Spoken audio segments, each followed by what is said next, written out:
G-Unit, your attention is needed here. G-Unit, please be on ground.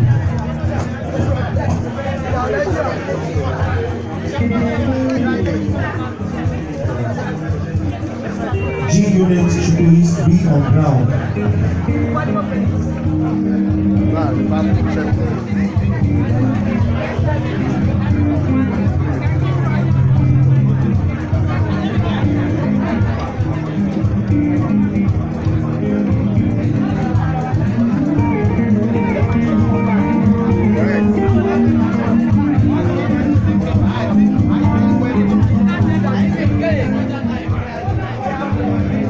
Hello, please, it is buffet. Come and serve yourself.